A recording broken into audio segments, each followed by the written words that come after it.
চলচ্চিত্র শিল্পী সমিতির নতুন সভাপতি মিশা সওদাগর, সাধারণ সম্পাদক মোনার হোসেন দীপজল, ২১ পদের মধ্যে মাহমুদ কলি নিপুণ প্যানেল থেকে নির্বাচিত হয়েছেন মাত্র ৩ জন। শিল্পী সমিতির ২০২৪-২৬ মেয়াদের নির্বাচনের ভোট গ্রহণ শেষ হয় শুক্রবার বিকেলে ৫:৩০টায়। এরপর রাতভর চলে গণনা। ভোরে ফল ঘোষণার পর আনন্দে ফেটে পড়েন জয়ী ও তাদের সমর্থকরা। সহ সভাপতি পদে জয় পেয়েছেন মাসুম পারভেজ রুবেল ও ডিএ তায়েব। সহ সাধারণ সম্পাদক আরমান ও সাংগঠনিক সম্পাদক হয়েছেন জয় চৌধুরী। আন্তর্জাতিক বিষয়ক সম্পাদক আলেকজান্ডার বো, দপ্তর ও প্রচার সম্পাদক জ্যাকি আলমগীর এবং সংস্কৃতি ও ক্রীড়া সম্পাদক হয়েছেন মামনুন ইমন। কোষাধ্যক্ষ পদে জয় পেয়েছেন কমল। এছাড়া কার্যনির্বাহী পরিষদ সদস্য হয়েছেন সুচরিতা, রোজিনা, আলিরাজ, সুব্রত, দিলারা ইয়াসমিন, শাহনুর, নানাশা, রত্না কবির, চুন্নু, পল্লী ও সনি রহমান।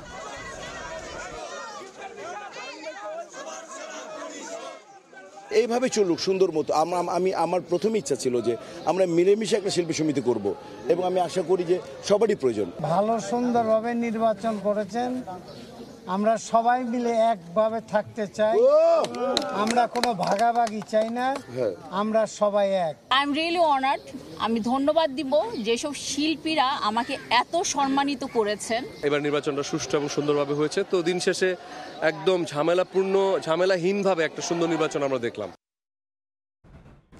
বিস্তারিত জানাতে এফডিসিতে আছেন সহকর্মী নিয়াজ শুভ। সরাসরি যাচ্ছি তার কাছে।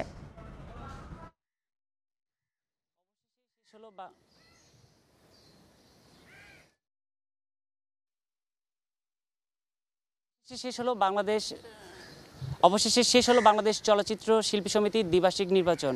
এবারের নির্বাচনে কিন্তু আসলে বেশ জাঁকজমকপূর্ণভাবেই সম্পন্ন হয়েছে। নির্বাচনে সভাপতি পদে আসলে জয়ী হয়েছেন মিশা সওদাগর এবং সাধারণ সম্পাদক পদে জয়ী হয়েছেন মনোয়ার হোসেন দীপজল। আমরা দেখেছি যে আসলে গতকাল সকাল থেকেই কিন্তু বেশ শান্তিপূর্ণ পরিবেশে নির্বাচন হয়েছে।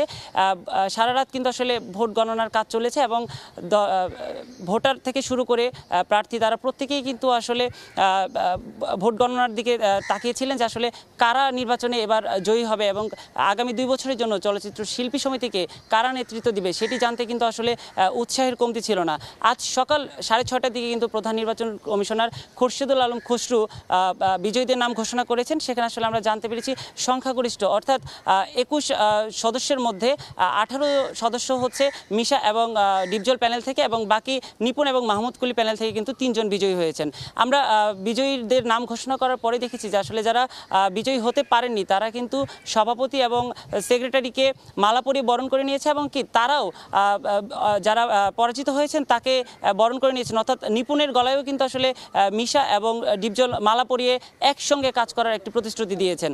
আমরা দেখেছি আসলে নির্বাচনের ফলাফল প্রকাশের পরে কিন্তু পুরো এফডিসি জুড়ে আসলে উৎসবের আমেজ বয়ে গেছে। প্রত্যেকেই আসলে তাদের পছন্দের প্রার্থী জয়ে ফুলের মালার একজনকে ফুলের মালায় পরিয়ে দিয়েছেন এবং কি তারা প্রত্যেকেই এই আনন্দটা ভাগাভাগি করে নিয়েছেন।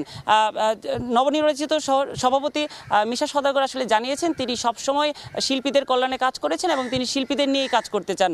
শিল্পীদের কল্যাণে যেভাবে কাজ করতে হবে সবাইকে একসঙ্গে নিয়ে তিনি সেই পথেই আসলে হাঁটবেন। আমরা এর আগেও দেখেছি যে মিশা সওদাগর যখন সভাপতি পদে ছিলেন তিনি কিন্তু আসলে তার শিল্পীদের কল্যাণে কাজ করেছেন এবং কি তিনি একজন মানবিক মিশা সওদাগর হিসেবে কিন্তু আসলে পরিচিত ছিলেন। তো সেই জায়গা থেকে আসলে আমরা যেটা দেখে এসেছি মিশা সওদাগরকে আগেও যে শিল্পীরা যখন যে কোনো প্রয়োজনে আসলে তার কাছে সাহায্যের জন্য গেলে তিনি কিন্তু আসলে কাউকে ফেরান না। অন্যদিকে সাধারণ সম্পাদক হিসেবে যিনি নির্বাচিত হয়েছেন মনোয়ার হোসেন দীপজল তিনিও কিন্তু আসলে চলচ্চিত্রের মুভি লর্ড হিসেবে পরিচিত, যাকে আসলে আমরা দেখেছি তাকে কিন্তু আমরা সবসময় দেখেছি যে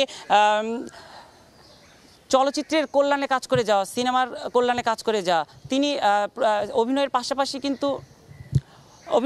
কিন্তু তিনি সিনেমা নির্মাণের সঙ্গে যুক্ত ছিলেন। আশা করা হচ্ছে যে আসলে চলচ্চিত্র শিল্পী সমিতির এবারের কমিটি চলচ্চিত্র শিল্পীদের জন্যই কাজ করবে। এখন পর্যন্ত এই ছিল আমার কাছে সর্বশেষ। সরাসরি যুক্ত ছিলাম এফডিসিতে।